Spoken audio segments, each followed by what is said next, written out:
বান্দারা শুনে নাও, দুনিয়ার যে সূর্য তোমাদেরকে আলো দেয়, এই সূর্য একদিন আলো দিবে না, এই সূর্যের একদিন আলো থাকবে না। ওয়াইদান নুজুমু কাদারাত, রাত্র হইলে যে তারকারাজি তোমাদেরকে মিটি মিটি আলো দেয়, এই তারকারাজি নক্ষত্রগুলা মলিন হয়ে যাবে, তারকারাজিগুলা আর আলো দিবে না। ওয়াইদাল জিবালু সুয়িরাত, এই দুনিয়ার মধ্যে যত পাহাড় সমূহ আছে, সকল পাহাড়গুলি একবার ধীরে ধীরে লয়ে পড়ে যাবে, তোলার মতো উড়তে থাকবে। ওয়াইদাল ইশারু উত্তিলাত, আরব দেশের লোকেরা যখন উটগুলা গাভীন হয়ে যাইত, উটগুলা যখন গর্ভবতী হয়ে যাইত, উটগুলা যখন বাচ্চা দেওয়ার উপক্রম হইত, এই উটগুলারে আরবের লোকেরা খুব মহব্বত করতেন, সেবা যত্ন করতেন। আল্লাহ বলেন ওয়াইদাল ইশারু উত্তিলাত, এই উটের মালিকরা তখন উটকে ভুলে যাবে, উটের প্রতি তাদের আর মহব্বত থাকবে না। ওয়াইদাল ইশারু উত্তিলাত ওয়াইদাল উহুশু হুশিরাত, আল্লাহ বলেন দুনিয়ার যত হিংস্র প্রাণী আছে, সকল হিংস্র প্রাণীগুলো এক জায়গায় একত্রিত হয়ে যাবে, এক জায়গায় হয়ে যাবে। ওয়াইদাল বিহারু সুজ্জিরাত, আল্লাহ বলেন দুনিয়ার মধ্যে যত সাগর আছে, সকল সাগরের পানিগুলা এক সময় আগুন হয়ে যাবে, আর জাহান্নামের আগুনের মতো আগুন হয়ে যাবে। আটলান্টিক মহাসাগর, ভারতের মহাসাগর, এরকম ভাবে দুনিয়ায় যত সাগর আছে, সব সাগরের পানিগুলা একসঙ্গে আগুন হয়ে যাইব। এই আগুনের সঙ্গে জাহান্নামের আগুন মিলিত হয়ে যাইব, অর্থাৎ পুরো দুনিয়াটা একবারে জাহান্নামের আগুনে পরিণত হয়ে যাবে। আল্লাহ বলেন এই পুরো দুনিয়াটা যখন জাহান্নামের আগুনে পরিণত হয়ে যাবে, তখন তোমরা কি করবে? আল্লাহ বলেন ইন্না জাহান্নামা কানাত মিরসাদা, বান্দা তোমাদের সামনে জাহান্নাম নির্ধারিত। এই যে জাহান্নাম, এই জাহান্নামে কারা যাবে? যারা দুনিয়ার জমিনে মিথ্যা বলছে, মিথ্যা কথার সাক্ষী দিয়েছে, অযথা মানুষকে গালিগালাজ করেছে, কবিরা গুনাহ করেছে, আলেম ওলামাদের সাথে বিদ্বেষ করেছে, হিংসা করেছে, এইভাবে আল্লাহ ওয়ালাদেরকে দেখতে পারে নাই, ভালো মানুষের সাথে সম্পর্ক রাখে নাই, দুনিয়াতে দিনদার ইখতিয়ার যারা করে চলছে, পাঁচ ওয়াক্ত নামাজে যারা মসজিদমুখী ছিল, তাদেরকে দেখতে পারে নাই, এরকম যারা করছে, আল্লাহ বলে তোমরা আমি আল্লাহকে ভুলে আর কতদিন থাকবা? জাহান্নামের সংবাদ কি তোমরা শোনো নাই? আলেম ওলামারা এবং বড় বড় আল্লাহওয়ালারা, নবী রাসূলরা তোমাদের কি জাহান্নামের ব্যাপারে কোনো আলোচনা শোনায় নাই?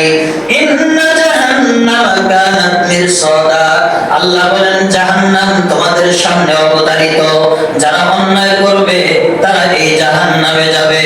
এই জাহান্নামের আগুন এমন হবে, আল্লাহ বলেন জাহান্নামে যখন যারা যাবে, লিত্তাগিনা মাআবা লাবিসিনা ফিহা আহকাবা, আহকাব হলো হুকমাতুলের বহুবচন, আহকাবা, আহকাবা মানে 1 হোক বা 80 বছর বলা হয়, অর্থাৎ এরকম 80,000 বছরের নাম হলো 1 হুকবা।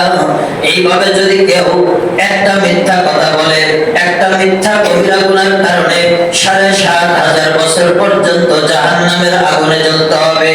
লাবিসিনা ফিহা আহকাবা লা ইয়াদুকুনা ফিহা বারদাও ওয়ালা শারাবা, যে জাহান্নামে যাইবা ওই জাহান্নামের আগুন এমন, জাহান্নামের আগুনের মধ্যে কোনো ঠান্ডা পানি পাইবা না, ঠান্ডা পানি খাইতে মনে চাইলেও সেখানে ঠান্ডা পানির ব্যবস্থা নাই।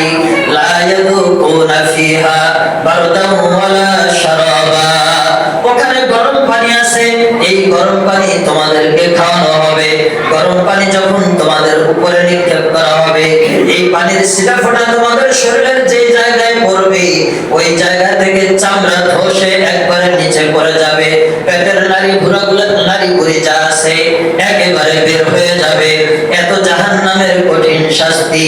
এই শাস্তি থেকে যদি বাঁচতে হয়, তাহলে আমাদেরকে গুনাহ থেকে বাঁচতে হবে, আলেম ওলামাদের নসিহত মোতাবেক দুনিয়ায় জীবন যাপন করতে হবে, হক্কানি উলামায়ে কেরামের দ্বীনি খালেস কথা শুনে নিজের জীবনকে পরিবর্তন করতে হবে, গুনাহ থেকে ফিরে নামাজি মুখী হতে হবে, আল্লাহ ওয়ালা হওয়া লাগবে। আল্লাহ তাআলা এই কারণে বলেন ওয়াসিকাল লাযীনা কাফারু ইলা জাহান্নামা কাফেররা এক সময় যখন জাহান্নামে যাবে, ওই সময় জাহান্নামে যাওয়ার পরে কাফেরদেরকে ফেরেশতারা হাঁকা হাঁকা জাহান্নামে নিবে। জাহান্নামে যাওয়ার পর এরা এক পর্যায়ে জাহান্নামে এমন শাস্তি হবে, শাস্তির জন্য আল্লাহর কাছে দোয়া করবে। আল্লাহ বলবে ফাল্লাযীনা কাফারু কুত্তিআত লাহুম সিয়াবুম মিনান নার।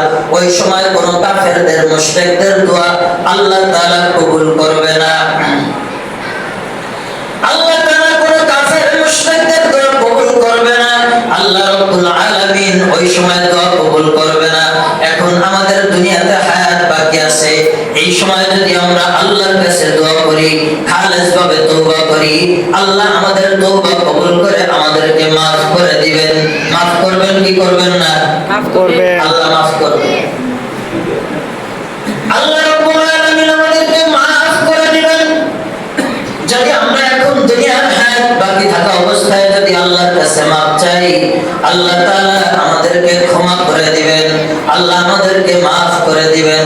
এখন যদি আমরা যারা এই মসজিদে অবস্থান করতেছি, আমাদের কম বেশি সকলেরই গুনাহ আছে না নাই? আছে। আমাদের সকলেরই কম বেশি গুনাহ আছে।